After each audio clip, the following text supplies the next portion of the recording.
son voyage a tourné au drame. Alors qu'elle partait comme jeune fille au pair dans une famille américaine à Seattle, Laure, 19 ans et originaire de l'Oise, a été arrêtée à son arrivée sur le sol américain, relate France Info.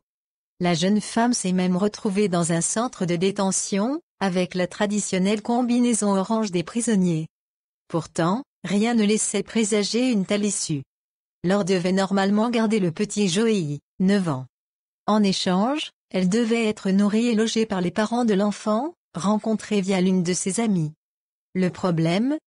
Les services américains n'ont pas cru à cette version. Quand ils comprennent que la jeune femme vient travailler sans être payée, ils la soupçonnent même d'être une immigrante illégale. Une fouille au corps poussée à ce moment-là, tout s'enchaîne. Je suis restée 9 heures dans les bureaux de la police de l'immigration et j'avais vraiment l'impression qu'ils cherchaient un motif officiel pour me rapatrier, raconte la jeune fille au micro de France Info. Pire, elle subit une fouille au corps vraiment poussée.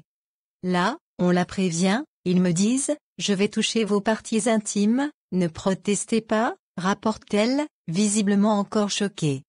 Puis, les forces de l'ordre lui passent les menottes, avant de la mettre dans une fourgonnette en direction d'un centre de détention. Ils m'ont demandé de me changer intégralement. J'ai été revêtue de la tenue de prisonnier orange. C'était tellement gros que j'ai commencé à me dire que j'étais dans un film, se souvient-elle. Mais le cauchemar ne s'arrête pas là. On m'a fait faire un test de grossesse, une radio des poumons et on ne m'expliquait pas pourquoi on me faisait tout ça. C'était vraiment absurde finalement. Laure est restée 24 heures sur le sol américain avant d'être remise dans un avion pour Paris. Si la jeune fille est encore sous le choc, elle réalise aussi qu'elle a eu beaucoup de chance. Avant son départ, les policiers lui avaient même remis un document intitulé « Le violent milieu carcéral », parlons-en. Tout avait été convenu par mail avec la famille américaine. Elle devait garder gracieusement un petit garçon de 9 ans qui s'appelle Joey. Et en contrepartie, Laure devait être nourrie et logée comme d'habitude. Et ça a commencé à bloquer dès la file de contrôle des douaniers. Il me pose cette question très simple, quel est le but de votre voyage aux États-Unis? Et j'ai dit que je venais pour prendre soin d'un enfant, donc j'ai dit le terme babysitting, mais sans être payé. Je sens que ça provoque un petit problème et du coup il va me poser un peu plus des questions, comment j'ai rencontré cette famille, etc. Au total, je suis restée 9 heures dans ce bureau de la police de l'immigration.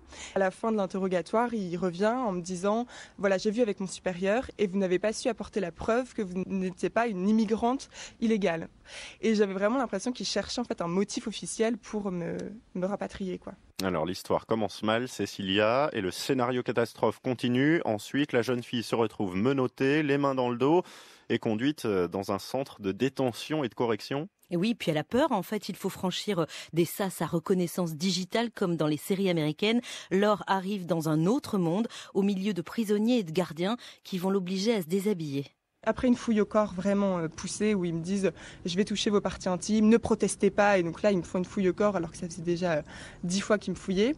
Et là je vois qu'ils sortent les menottes et je dis non mais vous n'allez pas me mettre mes menottes, je suis pas une criminelle, je comprends pas. Et ils me disent non mais c'est pour le voyage, pour des raisons de sécurité. Mais je trouvais ça hallucinant et du coup je traverse tout l'aéroport, je rentre dans une fourgonnette avec les menottes, je suis là avec les mains dans le dos et pendant 40 minutes on roule dans cette fourgonnette. Et donc j'arrive là dans un centre de détention.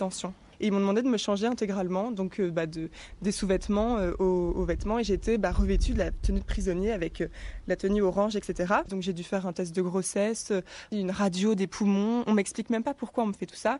C'était juste absurde, vraiment absurde. Et ça se passe vraiment comme dans la série Orange is the New Black, jusqu'au bout d'ailleurs, parce que ça continue avec une fouille au corps, des examens médicaux, et elle finit derrière les barreaux. Et un choc pour Laure qui se retrouve enfermée, assise sur une pauvre chaise. C'était une grande cellule blanche avec des néons très très forts et la télé donc allumée en bruit sonore. Et là je rencontre une dame qui est polonaise et ils l'ont placée dans ce centre de détention et ça fait 4 mois qu'elle est là. J'étais vraiment choquée, je me disais mais c'est pas possible qu'on fasse ça à ces gens, les mettre dans cette situation-là, surtout qu'elle m'a expliqué que les néons et la télé qui est allumée qui nous empêchait de dormir étaient allumés sans arrêt.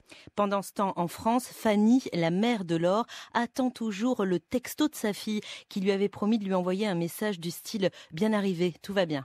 J'attendais son SMS quand même avec mon portable à côté de moi à 1h du matin, rien. 2h, rien. Et à 6h du matin, enfin le SMS arrive avec justement cette nouvelle comme quoi Laure est retenue.